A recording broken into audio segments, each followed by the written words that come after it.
on, Bucknutters? It is Thursday, September 22nd, 2016. I am Dan Rubin, coming to you live on tape from the Gem City.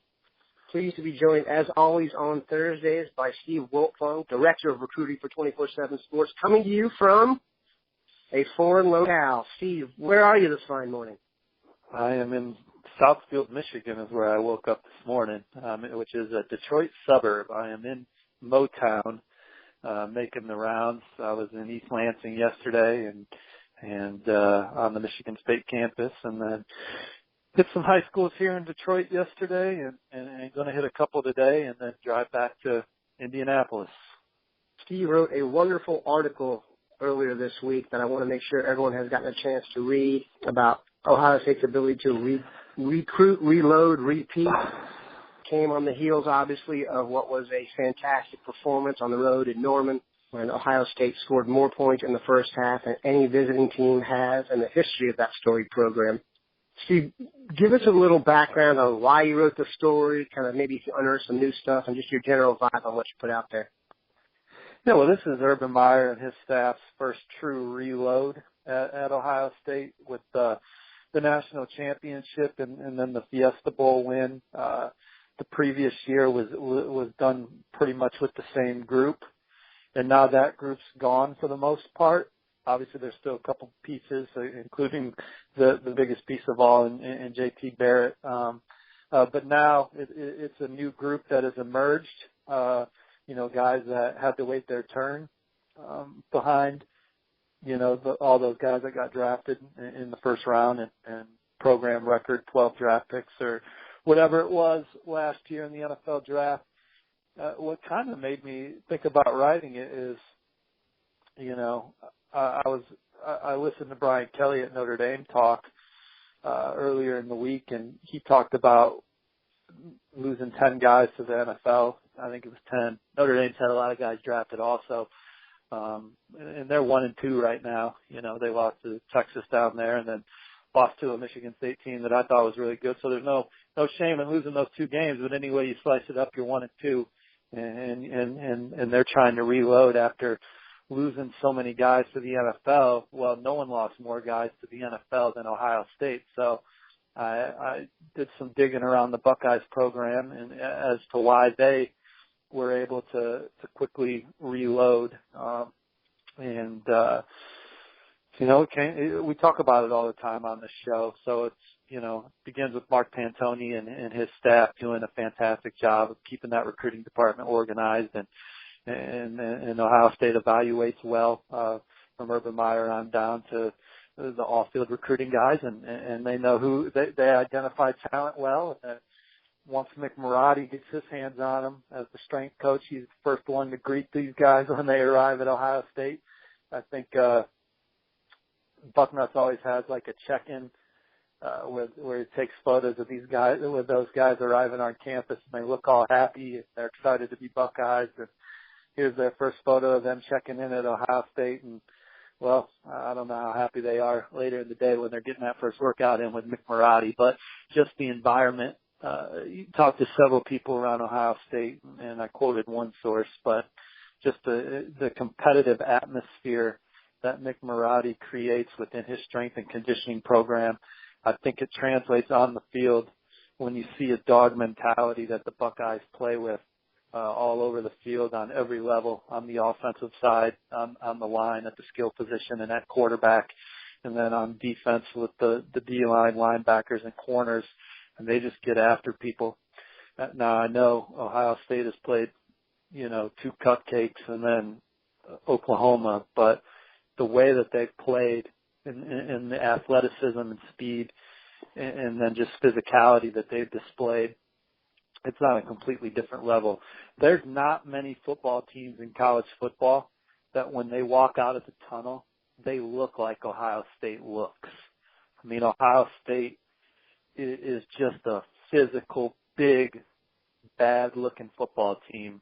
When you look at them at the Fiesta Bowl and then you look over on the other sideline, Notre Dame, which I think is a 6-15 program, and I still think that even with the 2 losses, I think that they fall in 6-15 somewhere. Either they could beat all those teams at 6-15, they could lose to all of them. but I think there's a difference between them and the 1-5s. In Ohio State is in that 1-5, obviously, with just the way they look, and that's a credit to McMurray. And then you go to the coaching staff, and you have arguably the best coach in college football in Urban Meyer. He's got a great group of assistants, so they're going to be prepared to play each week too. So it really just comes down to the mentality that Ohio State's going to bring to the field every Saturday. And if they bring the right mindset, they're going to be very tough to beat no matter who they play. There's no question. It's been impressive. It's been amazing. You know, we have guys on the staff here who have been here for eons. Sorry, Bill, but it's true. And he's even saying this is the best he's seen it ever. So they've got a process going on that's incredible. Obviously, one of the apples. Go ahead. Well, I was going to say now one of the teams in the Big Ten, so Michigan is definitely trending up in a physicality standpoint. I mean, Jim Harbaugh comes in, makes a huge change at the strength and conditioning spot. That's where Michigan was seriously lacking under Coach Hoke. I mean, Michigan recruited well under Coach Hoke, but the development of those players wasn't where it was at Ohio State and Michigan State. And I'll never forget walking into Sound Mind, Sound Body a couple of years ago, and that's the big camp in Detroit where there's over 100 college staffs there from all levels. The whole Big Ten represented. Urban Meyer, Mark D'Antonio, Jim Harbaugh, Brady Hoke, they've all spoke. Pretty much every head coach in the Big Ten has been there, except for Kirk Ferentz and Pat Fitzgerald. I think I've seen every other head coach there. But the Michigan players walked in under Coach Hoke because there are a lot of locals from Detroit. Then the Michigan State players walked in later that day. Clear difference. I was like, no wonder Michigan State's kicking Michigan's ass on a regular basis. It just wasn't even close. And then Michigan State, when they walk out of the tunnel and they play Ohio State later this year, they're going to look the same from a physicality standpoint. Now, maybe Ohio State's got more athleticism than Michigan State, but Michigan State, physically, they're going to be able to play on the same field as Ohio State. So now, when you talk about the Big Ten, you got Ohio State, they spread you out, they play so fast. They got so much speed on both sides of the ball. You know, I don't know if anyone can match that. So, for instance, Michigan State plays Wisconsin this weekend. I think Michigan State's going to win the game, but it's a toss-up because Michigan State plays a style of football that, you know, Wisconsin, since Michigan State's not going to spread them out, Wisconsin can play against that. They're going to be physical too, and they got a good strength program.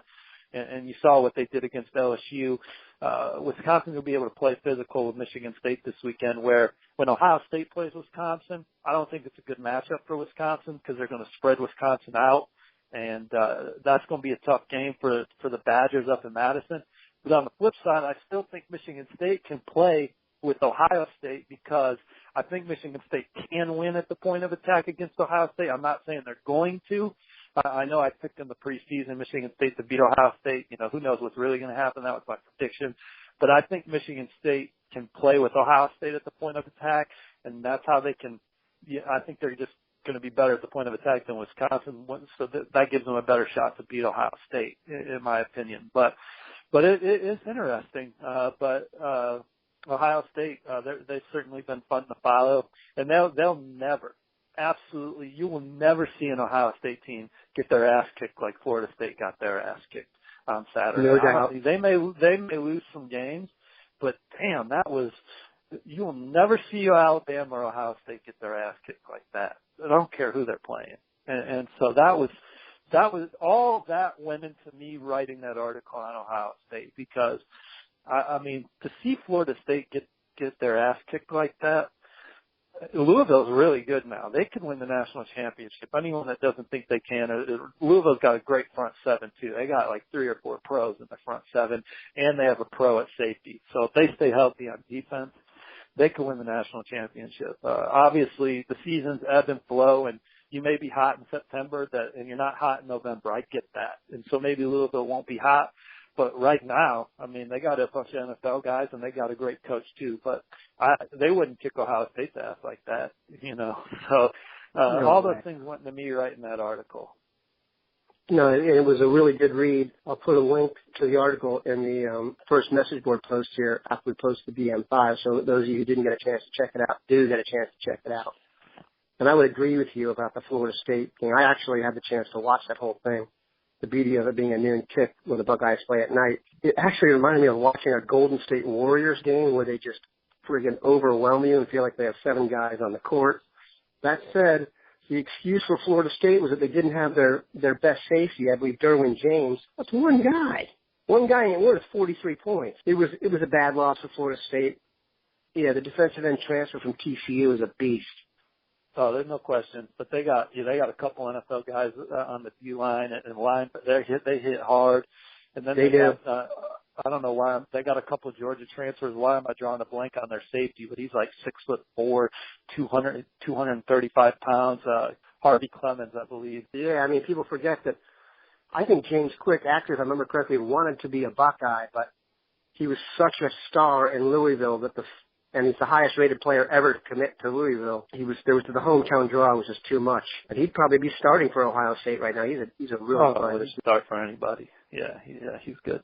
Speaking of the genesis of this, a part of it was Ohio State's national performance of serious ilk. I don't think anybody anywhere questions him now. When you have Paul Feinbaum come out and talk about Ohio State like that, he's trying to build his brand nationally, though. So you think? Gone from because they've transitioned him into a national guy instead of just an SEC guy. So he's got to build up his Big Ten following. Now I don't know if he truly believes in the Big Ten because none of those guys do. I work with people that don't believe in the Big Ten. So maybe I'm stereotyping him wrong. He's trying to build up his brand in a market that has just as good a fan base as the SEC. In fact, the biggest damn stadiums in the country, a lot of them are in the Big Ten. So I just kind of have a half smile when I listen to Paul talk about the Big Ten, just because he's got to build up his name in the Big Ten market now. Well, there's no question that if you have Ohio State as part of your shtick, you can last longer. See Mark May. The guy is living off the fact now that he makes fun of Ohio State. But I will give him credit. He did pick them against Oklahoma, so he's not fully in. I think May's legit. I know a lot of people hate May, come but on. I mean, I don't always agree with him, but like when he explains his reasoning, it's not like it's stupid. You may be like, that's wrong. I don't know, man. Maybe May just I don't think May's a character. I think he's real. Whether you agree with him or not, I think he believes what he says. I think he's real. 72-0. Anyway, let's what get was back that? to the guy. What was 72-0? He was on the field when Ohio State beat Pitt 72-0. I think the 20th anniversary was yesterday. In fact, I can't remember if he was on the field or not, but I know it didn't sit well with him. And so he's had a little angst towards the more quality program since then. Let's talk about Okudah. Now, I hope everyone understands, even if Ohio State would have won 100-0, nobody makes it. I don't think guys like that really make decisions based on one game. But it was impressive. And then there was some chatter on the boards earlier this week that turned out to be false, that stated that Okudah had publicly committed. Obviously, nothing's changed. You still think Jeffrey will be a Buckeye? Yeah, I haven't heard it. I mean, recruiting's a game of inches, so, that inch in Norman with Norman sitting in the crowd, or with Okudah sitting in the crowd, and Norman certainly doesn't hurt Ohio State when they see the DBs flying around and the defense scoring touchdowns. I mean, I haven't heard, not one of my trusted sources on Okudah has told me it's not Ohio State yet. So it's not like I call him every day, though. So maybe it's ebbed and flowed, but I continue to hear Ohio State for Okudah. So I think he'll be a Buckeye. Yeah, listen, Okudah is that good. When I say Okudah is one of the guys I've seen that I think could be on the field. Yeah, I'm not saying he's going to start as a freshman, but he will definitely be on the field as a freshman. We should get the most recent Buckeye to black out their names and send in their tax returns. And then you can ask Malik Hooker what he's going to be doing next year about this time. Maybach. Yeah, he'll be rich. I wrote Okudah couple months ago, or maybe a month ago, just about him. He's got top of the NFL draft potential with his elite athleticism. He's prototype. Another guy who had some comments after the game was expected to be a Texas lean, Marvin Wilson, just a huge dude. I'm looking at his file right here. They list him at 6'4", 329 pounds. He's basically two people. The highest rated defensive tackle both in the composite and by 24/7 Sports. Going into the game, if you look at his crystal ball, it was Texas, but he was very impressed with Ohio State, said he's going to visit, and now I see crystal balls going in for Alabama. Give us a little, do you know Marvin at all? Is he the kind of guy that can be persuade? I'm one of the guys that's in on Texas right now for Marvin, by a star defensive tackle. I was on LSU at one point. I do think LSU was in a great spot, but I think that's kind of faded a little bit. You know, Texas, you know, they're in really well with Marvin and his mom. The staff's done a great job there. Alabama's a program, you know, like at Ohio State almost. You can't. Alabama, they could get anybody. I mean, if they're recruiting you, if they're recruiting you, they got a shot to get you. I mean, that's just a fact. You know, that doesn't mean they get everybody they want, but they damn near get everybody they want. I could definitely see Marvin at Alabama. There was a lot of buzz early for him. You know, Notre Dame or Ohio State, that's, you know, sounds like they'll get a shot to take a swing. But that's one where I don't know where the relationships are at with Ohio State compared to those other three that I've talked about, Texas, LSU, and Alabama. I know that those three have been involved with Marvin and his family for a long time, and those relationships, you know, are strong. Ohio State's been mentioned at times, but they've never really been mentioned as a contender. So even if they come in late, you know, those relationships aren't at the same point as the others right now. Yeah, that would be a coup of epic proportions, but it does seem like they're going to get him on campus. And I'm now to the point where I just will not doubt anything. I'm not saying I would expect that I go way lower than 50%, obviously, but we're to the point now where if a kid is going to flip late, that's a little bit impressionable based on his future. I'm not sure there are many choices other than Ohio State, maybe Alabama, that can take that over. All right, here it is, the moment of truth. You started out the season with some Big Ten rankings. We don't have to discuss. If you were to rank the Big Ten's top 5 right now, how do you rank them? Well, based on what I've seen on the field, I would go Ohio State 1, Michigan 2, Michigan State 3. I think Michigan State's going to beat Michigan. I mean, I don't care what, you know, I think Michigan State's going to beat Michigan in East Lansing. I just, until Michigan shows that they can play with that physicality consistently and basically just prove they can beat the Spartans. And I know people are like, man, Michigan had them beat last year. Technically, yes, they did. But if you look at the box score, the right team won, and that punt block, that punt block kept it honest because Michigan State really kicked Michigan's ass in that game. It's just, for whatever reason, they weren't up on the scoreboard until that blocked punt return for a touchdown. But so those are the top 3 teams. I think Wisconsin's good. I know they didn't play well last week, and they still got a huge question mark at quarterback. I would put Nebraska 4, especially if Tommy Armstrong's playing well, and he is right now. He's playing turnover free. Tommy Armstrong, who's played a lot of games at Nebraska, he's a 3-year starter now. The turnover was his big problem. He's taking care of the football right now, and so they're scoring. I don't know if they have the defense to play with the top 3 consistently, but they're a scary matchup, especially in Lincoln for anybody. So I got Nebraska 4. I'll put Wisconsin 5. That's how I would do it right now. So the Big Ten title game would be Ohio State, Nebraska, and Indianapolis. And you know what? We should do something fun for the Big Ten title game this year. Like, we should get, you know, I'm ready to hang out. I hung out with my man Devity a couple years ago at the Big Ten title game, and then we had a kid, so I haven't been able to get downtown and party. But I'm ready to drink some beers with some of you guys if Ohio State's in the Big Ten title game. That's a date. You heard it here.